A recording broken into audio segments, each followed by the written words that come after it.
What's up everybody, welcome to the channel. Another review, this time Madden 22. Another year has passed, that means another installment for one of the most hated on sports franchises in the video game industry, made by one of the most hated developers, EA, Electronic Arts. But before we get into the scores, first I just want to say I want this review to be fair and balanced. I'm not going to hate on the game for the sake of getting, cheap views, because at the end of the day, I really just want Madden to be great again. And, valid criticism, I feel, is the only way we can achieve that. But enough of that, let's get to the scores. First, let's go over gameplay. Madden's big added feature for this year's installment is home field advantage. Now, Madden does itself no favors when it pulls shit like this, acting like home field advantage is some new concept they just invented. Now, don't get me wrong, it is a welcome feature and it adds to the immersion and to the game.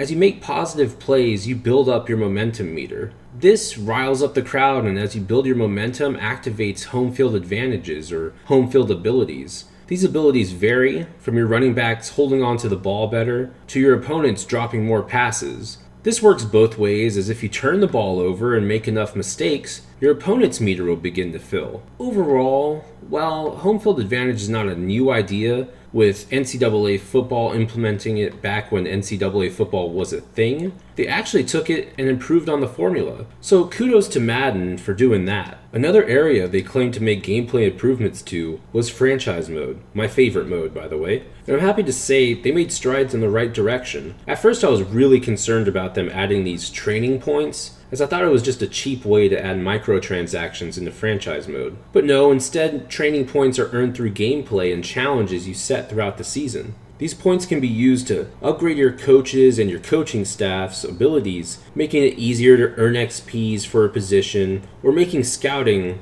more easier with more points and being able to uncover hidden development traits easier. If they keep improving on this skill tree system, I think it could really make the mode more fun and more thorough.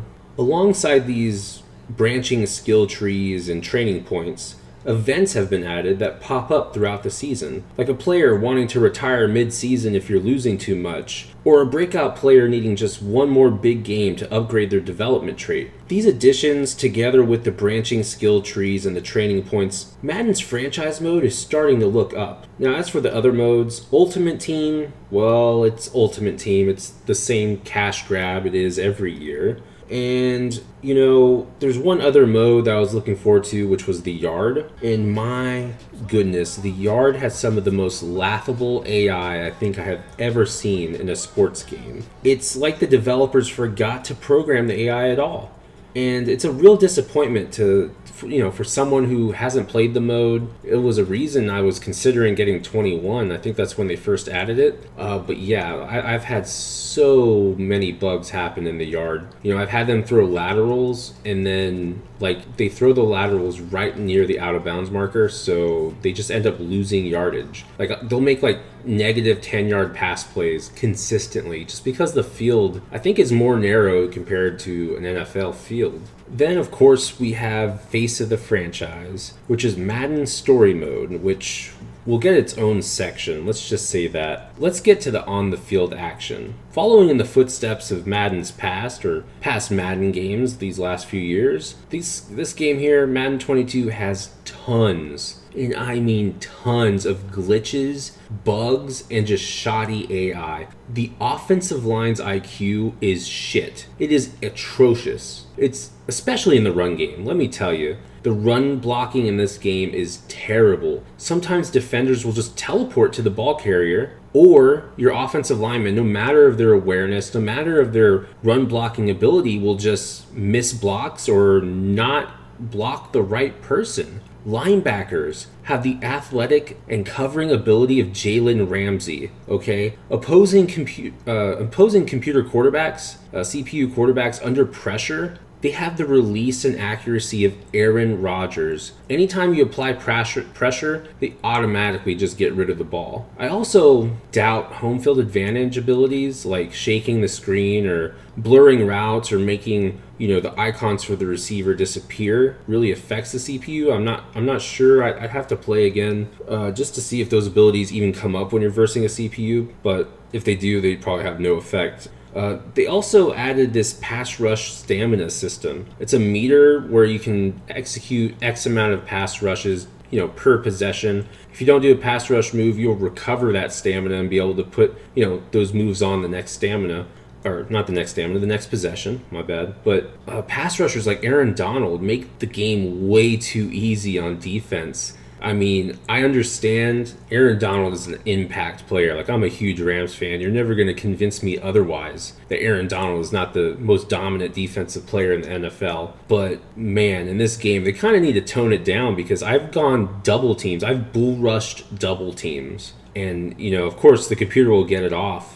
They'll pass the ball out. Like, it doesn't matter if it's Duck Hodges under center. Like, he has great awareness and will just throw the screen out every time. But eventually, over time, you'll get those sacks. I think I have like 24 sacks with Aaron Donald. I'm halfway through the season. All in all, while they made great strides in some areas, mainly franchise mode, the AI and bugs are prevalent in this game. I mean, they are huge and they are a massive killjoy. Can we please focus on offensive line? Put an offensive lineman on the cover so we can focus on gameplay for offensive linemen. Problems that have plagued Madden since like Madden 20, which was the last Madden I bought, still haven't been addressed. Gameplay and game modes get a 6 out of 10 for me. Them putting some effort into franchise mode is what really elevated this score. I had a lot of fun with the skill trees and training points and the events that would pop up. I really enjoyed that. I think they're in the right direction there, but they really need to take a year where they just address all these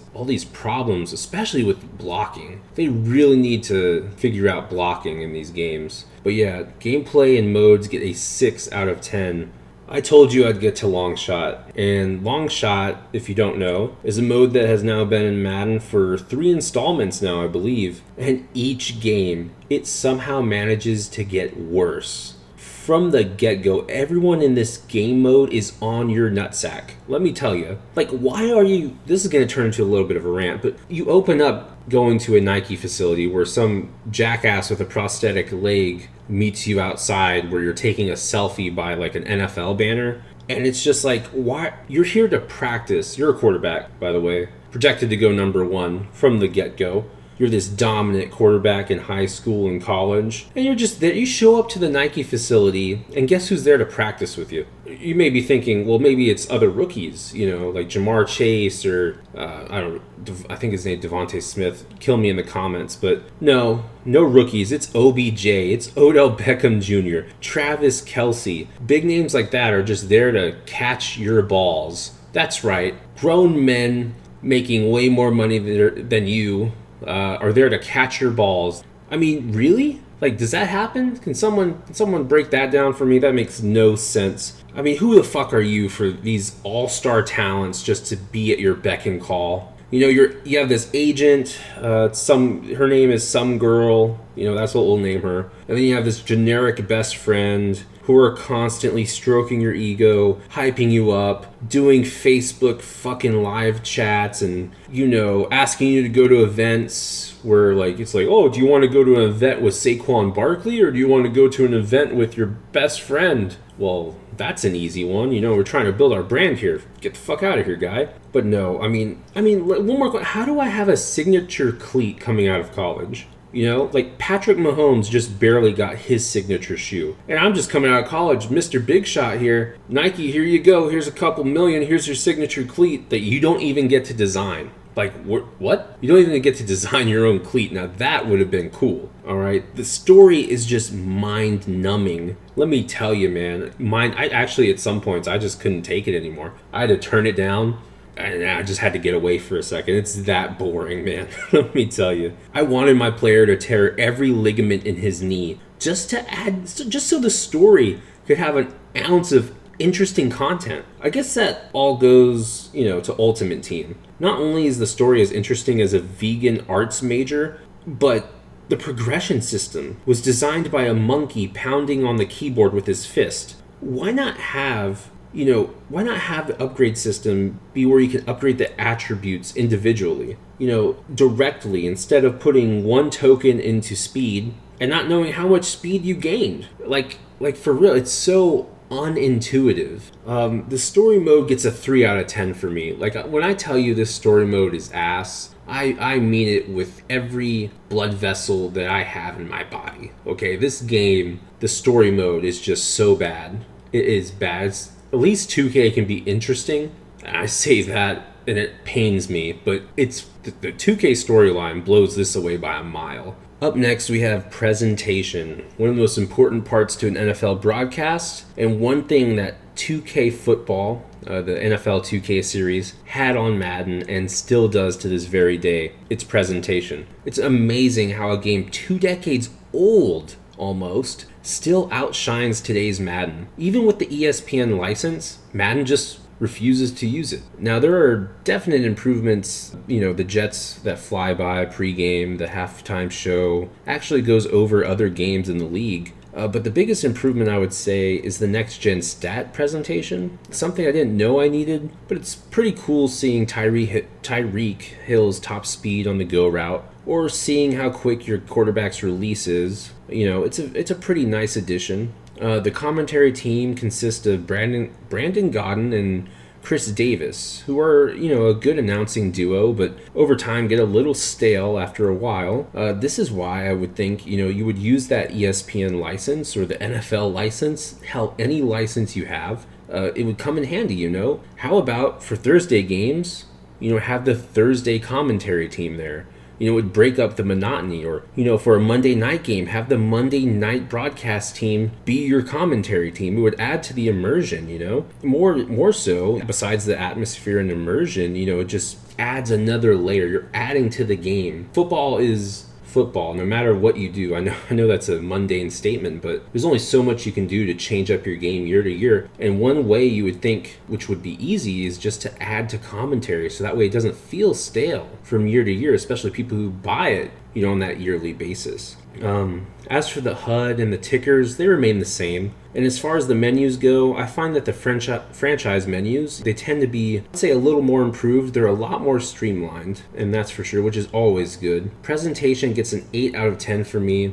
And I must say, it's greatly improved over last gen. People come out of the tunnels, there's fireworks. The halftime show, I would say I was most impressed by. It's actually like a halftime show now, which is great. Well, let's not say great. They don't have Chris Berman there yet. Hopefully they get the message in 1 year. They pull out all the stops and have an actual ESPN halftime show where they show actual gameplay clips. That's where we need to be. Presentation gets an 8 out of 10. Last but not least, we have graphics and sound.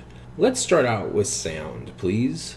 Now, the game sounds good. I mean, the fans, they turned up the volume for the fans. Like, they actually are deafening at times, especially when momentum is fully on your side. It actually feels like the fans are excited to be there. That's one great improvement they made. You can actually feel excitement from the crowd, and it makes for a pretty awesome gaming experience, especially with your headset on and all that. I would say that that's the biggest stride they made in terms of sound. There's not much you can do to improve on it. It's a football game, so there's only X amount of sounds. You're not firing guns or throwing grenades and stuff like that. But the other department for sound would be the soundtrack.